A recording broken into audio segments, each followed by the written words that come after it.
Bonjour Christian. Bonjour, Merci de nous avoir appelés. Vous nous appelez de l'Essonne, vous êtes chauffeur-livreur.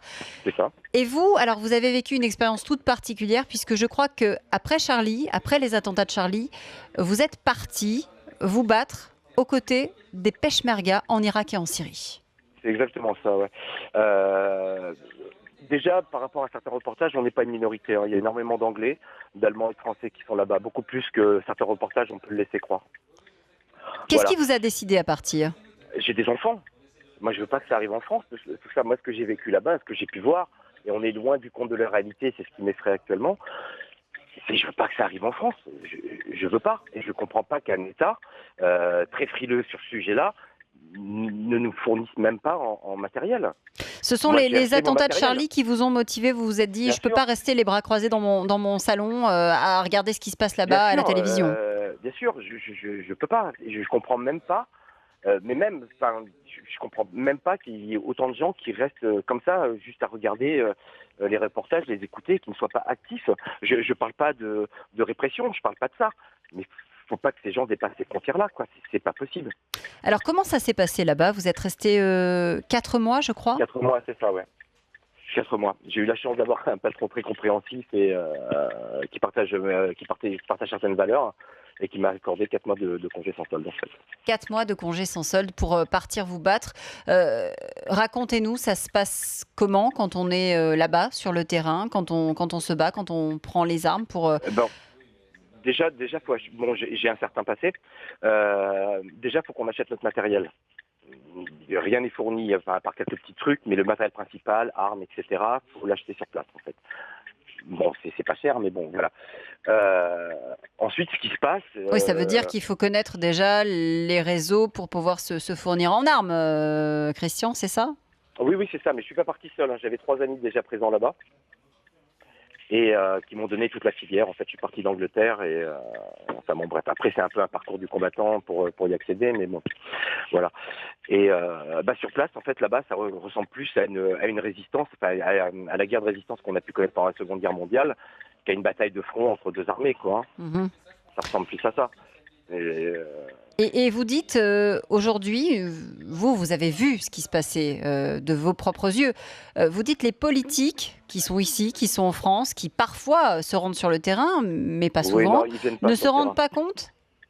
Ils viennent pas sur le terrain. Ils n'ont pas idée de ce qui est quand vous arrivez dans un village qui a été massacré, ils n'ont aucune idée de l'odeur qu'on y rencontre, des visions d'horreur, vous savez, ramasser des, putain, moi, ça me, même encore maintenant, pourtant, voilà quoi, hein, mais ramasser des morceaux d'enfants parce que malgré tout, on reste humain même si on voit certaines choses, pour donner une sépulture, on va dire correcte, parce qu'on n'a pas de moyens, on n'a rien. Ça vous remet la vie, quoi. C'est des visions que, enfin, je sais que jusqu'à la fin de mes jours, je vais en rêver de ça. Vous avez le sentiment que aujourd'hui, ce qu'on connaît en France, on a parlé de Charlie, on a parlé aussi des attentats du 13 novembre. Évidemment, vous parliez des enfants, on pense tous à l'attentat de Nice du 14 juillet. Vous pensez que c'est finalement qu'une partie de ce qui se passe là-bas, c'est Ah un oui, morceau simplement de la réalité? oui, on peut même pas parler de pourcentage.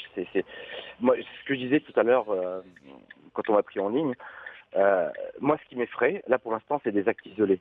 Faut le voir comme ça, c'est des actes isolés. C'est des gens qui agissent indépendamment, peut-être avec quelques ordres, mais qui agissent indépendamment. Moi, ma crainte, et c'est peut-être ce qui est en train de se passer, donc sûrement que les RG ne fourniront jamais les renseignements, c'est qu'ils se regroupent. Je peux vous assurer que si un groupe de 5, 6, 7, 7 combattants djihadistes euh, prennent Châtelet-Léal ou la Défense, des trucs comme ça, Nice, enfin tout ce qui s'est passé jusque maintenant, c'est rien. Ce sont des bunkers, tout ça. C'est tous les sites comme ça qu'il faut surprotéger, faut bloquer vraiment les accès, etc. Est-ce que vous avez le sentiment que ce qu'on fait aujourd'hui, C'est prolonger un l'état pansement, d'urgence, c'est un pansement sur une plaie ouverte. C'est un qu'est-ce qu'il pansement faudrait sur... faire selon vous pour être véritablement efficace alors? Nous, quand on en parlait là-bas, notre discours, en fait, c'est simple. Il faut se comporter avec, j'ai envie de dire avec ça, parce que j'ai tellement vu de trucs inhumains que j'ai même pas envie de les qualifier, comme avec un virus. Quand on a un virus ou une épidémie quelque part, on isole le virus et on l'éradique si on le peut. Et une fois qu'il est éradiqué, toutes les zones contaminées, on les confine. Il y a des raids qui sont menés en ce moment Ouais, concernant ces zones-là. Il y a des raids qui s'intensifient. C'est ce que dit en tout cas le gouvernement. C'est ce que dit Jean-Yves Le Drian. Ça vous vous paraît savez, insuffisant, Christian? je vais vous dire, mais bien sûr que c'est insuffisant.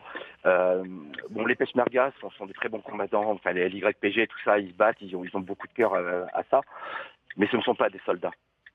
Ce qui manque là-bas, c'est des soldats. Moi, vous savez, en face, comment dire, euh, on se bat contre une armée en guenilles. Ils sont sous-équipés. Pour un type qui va tomber chez nous, ils vont en avoir 20 au tapis en face. Enfin, c'est une tristesse. Ce sont des jeunes hommes. C'est pas une guerre. Si jamais, si les États vraiment concernés, si l'Europe s'y mettait des régiments d'élite en place, les paras, la Légion, etc., les Tomies et autres, il y aura plus, il n'y aurait pas besoin de dizaines de milliers d'hommes. Ouais, envoyer des gens au sol, et c'est ce que refusent de faire, hein. Vous l'aurez remarqué, les Et bien différents sûr, gouvernements qui sont impliqués dans mais cette guerre, dans ces cas-là, ils n'ont puisque pas c'est envie que bien ça une s'arrête. guerre. Dans ces cas-là, c'est qu'ils n'ont pas envie que ça s'arrête. Je sais pas, il y en a qui en font leur chou gras alors. Parce que je vous assure, ces gens en face, ça peut être réglé en 3 semaines. Ça peut être réglé en trois. Ils ont rien, ils crèvent la dalle. Leur grenade, vous savez ce que c'est leur grenade?